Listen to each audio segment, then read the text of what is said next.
Lebanese government denounced before the Arab League the Israeli escalation of violence against this country and the region. The prosecutor's office of Venezuela announced the arrest of Rafael Ramirez Colina, mayor of Maracaibo, capital of the Zulia southwestern state, for corruption while he was in his post. And the government of Mexico presented this Thursday a series of reforms to the Constitution and secondary laws which guarantee support, protection and substantive equality for women. Hello and welcome to From the South. I'm Alejandra Garcia from TeleSUR Studios in Havana, Cuba. We begin with the news.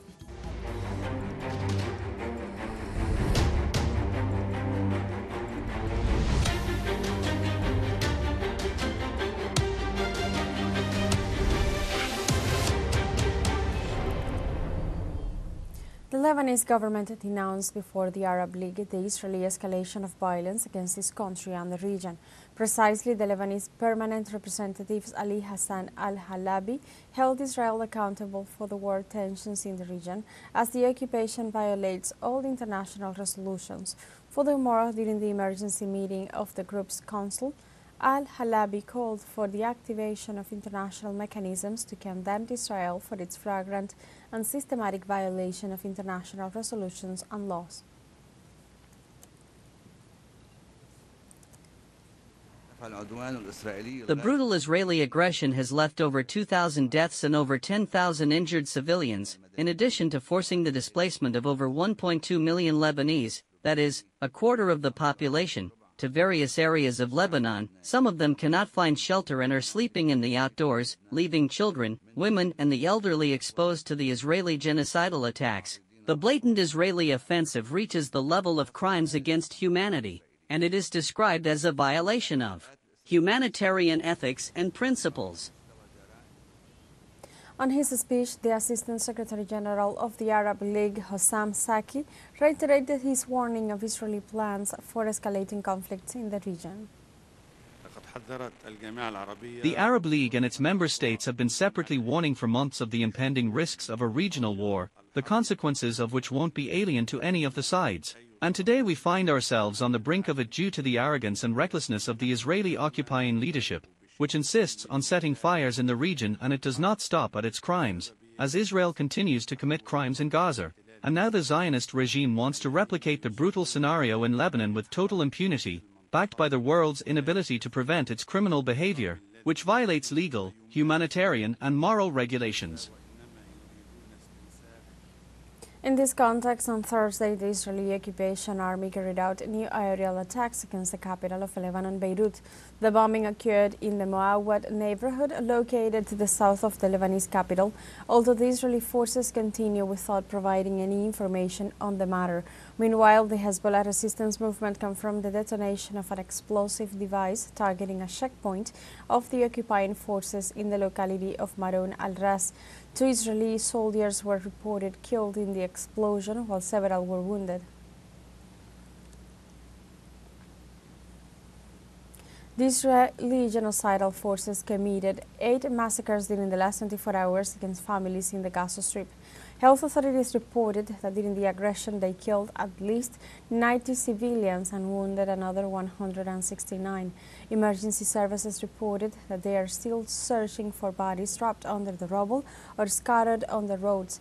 With these new crimes, the murder of Palestinians killed since October 7, 2023 rises to 41,788, and the number of wounded increases to 96,794, most of them women and children.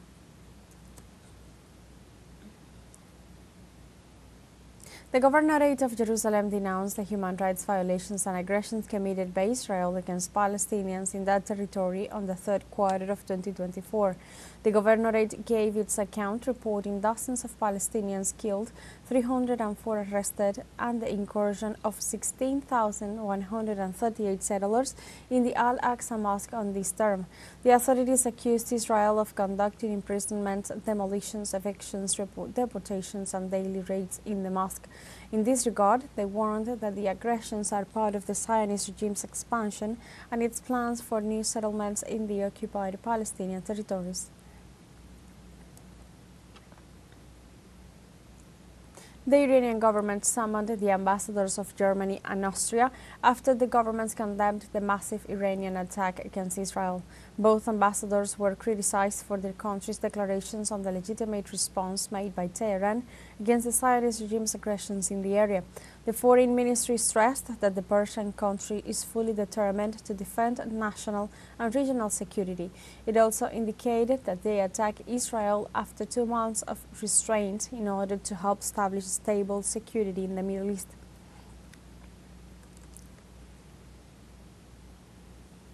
In Cuba, youth are leading a national campaign in solidarity with the Palestinian cause and to denounce the genocide the Israeli regime is committed on the territory. The initiative will last until October 7th, a date that marks 1 year since the start of the Zionist onslaught against the Gaza Strip that has cost the lives of more than 41,000 people. The call, launched on Monday by the Union of Young Communists of Cuba, urges young people not to remain indifferent and unite in defense of life. To this end, various activities will be carried out during the week to raise awareness of the situation in Palestine and reaffirm the strong solidarity of the Cuban people with the Palestinian cause.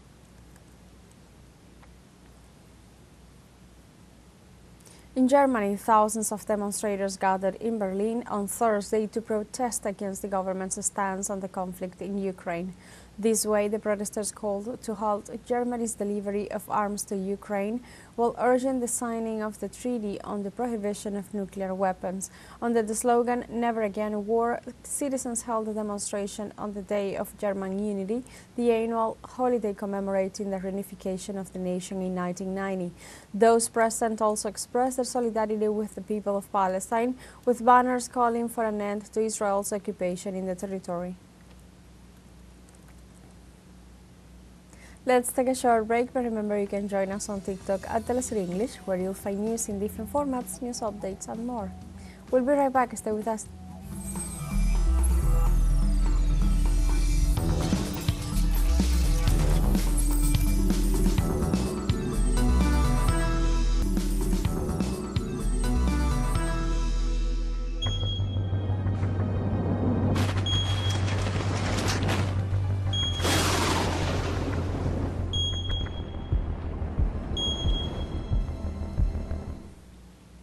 Welcome back. In Thailand, heavy rainfalls have caused flash floods in at least 14 provinces of the country. The Department of Disaster Prevention and Mitigation reported that over 28,800 families in the northern, northeastern and central Thai provinces have been affected by the downpours, while around 193,307 families residing in 5,000 villages suffered structural damages. Furthermore, authorities have confirmed at least 49 deaths and 28 injured since August 16th. In China, Typhoon Krathon's downpours triggered flash floods and landslides in the port city of Kaohsiung in southern Taiwan. The weather event made landfall in the locality, bringing about 2 deaths and 123 injured, in addition to roads blocked by fallen trees and floodings. Likewise, meteorological agencies forecasted that Krathon could degrade to a tropical depression during its transit towards the northern of the region. Therefore, local authorities suspended academic and work activities as a precautionary measure.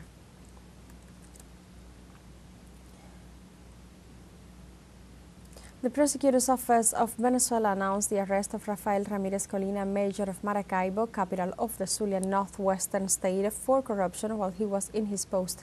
The prosecutor's office highlighted that Ramirez Colina's detention is within the framework of combating corruption for the sake of the public administration's honesty and order in the country. The authority entity further referred that both the mayor and his collaborators will be presented in the coming hours before the Court of Small Causes to be charged for the serious offences. Moreover, the prosecutor's office informed that in coordination with the National Police specialized in cracking down on corruption, they collected paramount evidence that incriminated the detainees.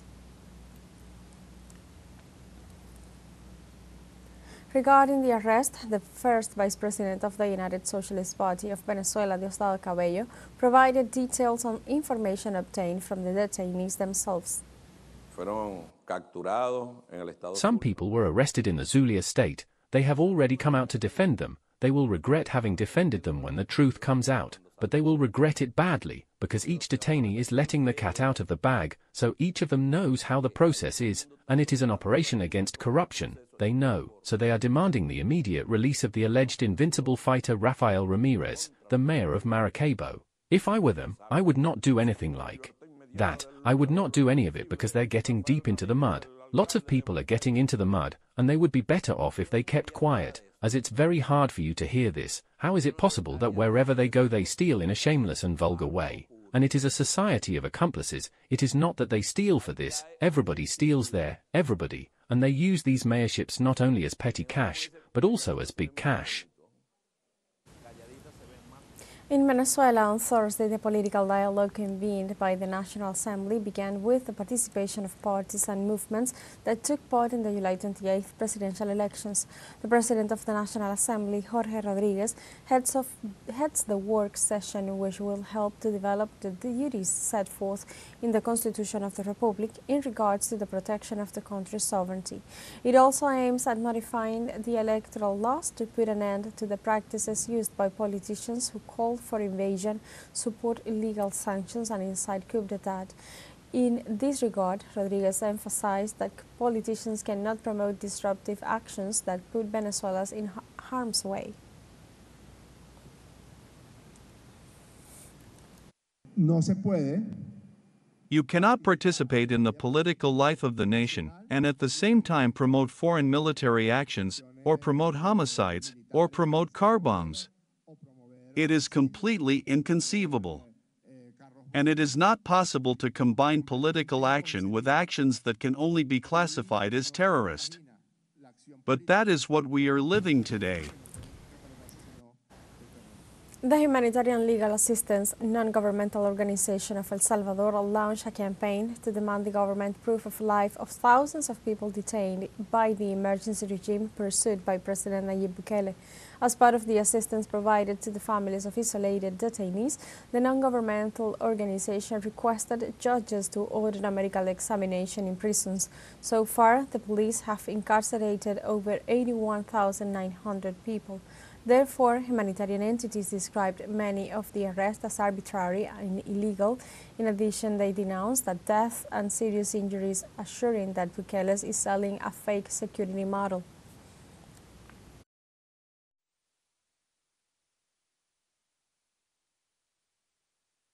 The unconstitutional President Nayib Bukele, let's say something important about him.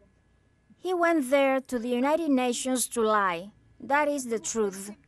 The unconstitutional President Nayib Bukele went to the United Nations to lie. Why do I say he was lying? Because he dared to say that human rights are respected here in El Salvador, which, first of all, is not true.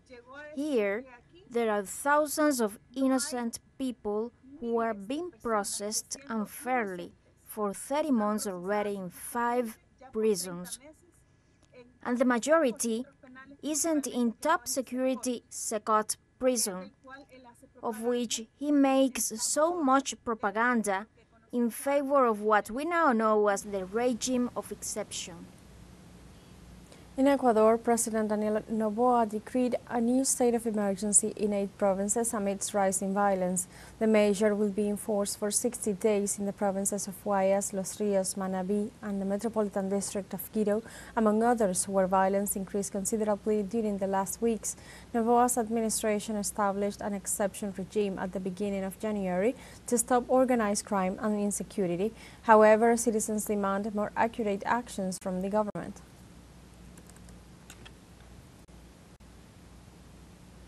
Alba TCP member Antigua and Barbuda inaugurates Thursday the Borton Nebs International Airport, the second in this Caribbean nation. The inauguration is marked with the arrival of the first commercial flight and represents a significant milestone for the Caribbean nation's government, headed by Prime Minister Gaston Brown, and the aviation industry within the Organization of Eastern Caribbean States. The new airport promises to significantly enhance flight traffic between Antigua and its sister island Barbuda, paving the way for improved connectivity and economic growth, reinforcing the country's vision of one nation, 2 islands, 2 gateways. We have a second short break coming up, but before we invite you to visit our YouTube channel at TeleSUR English, there you'll be able to rewatch our interviews, top stories, special broadcastings, and more. Hit the subscribe button and activate the notification bell to stay up to date on the world's most recent events. Final short break, don't go away.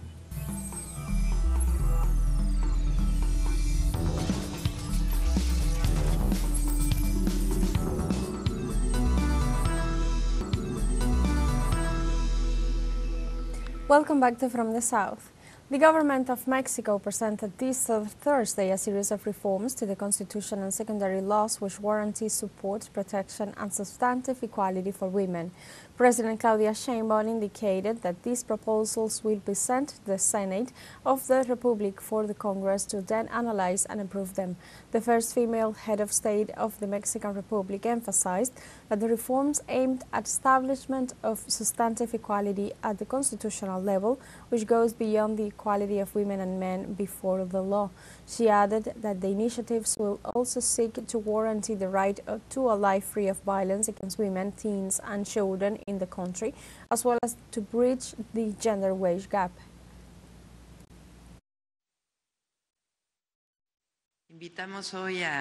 Today, we invite the women of the cabinet because we are going to present to them, as I promised in my campaign and at the Zocalo on October 1st, all the initiatives that we are sending today to the Senate of the Republic for constitutional reforms and laws for the support and protection of women. As Mexico's first female president, our government's obligation is to protect women. In Argentina, President Javier Milei vetoed this Thursday a law on university financing, ignoring the demands of thousands of people who participated in massive marches in defense of public education. Milei's decree states that the bill under analysis allegedly does not seek to defend or guarantee the protection and sustainability of funding for national universities, but rather to damage the governments politically.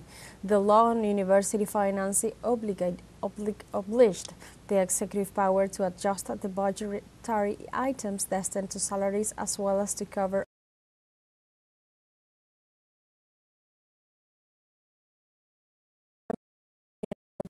coalition announced that they will request a special session for October 9th in order to reject the appeal of the head of state.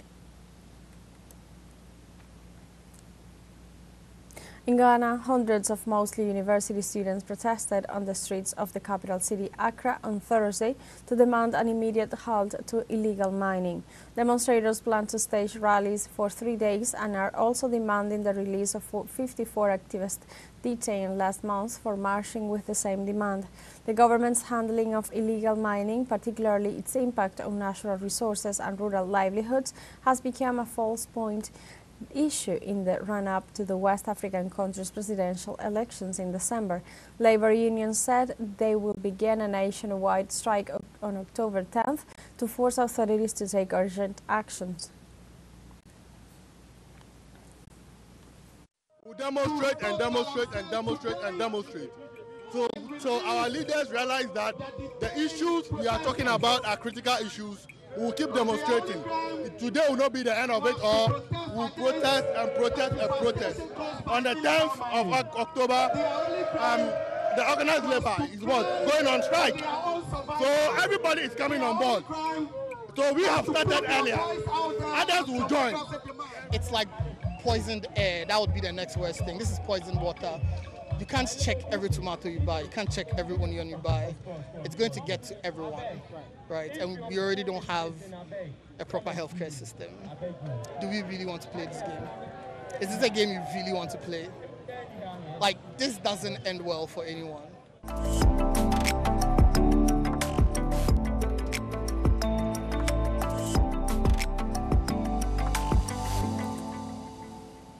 The outstanding Cuban songwriter, performer, and music critic Marta Valdez passed away on Thursday in Havana at the age of 90.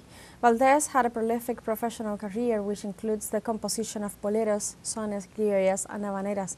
She participated in 1967 in the protest song meeting sponsored by Casa de las Americas and won in 2007 the National Music Award, the country's highest recognition in the field, for her contribution to Cuban culture. Her music was used in national cinema and documentaries, and she also composed for radio, television, and theater. In addition, Valdez wrote chronicles, testimonies, and critical assessments on musical events for national media and authored several books.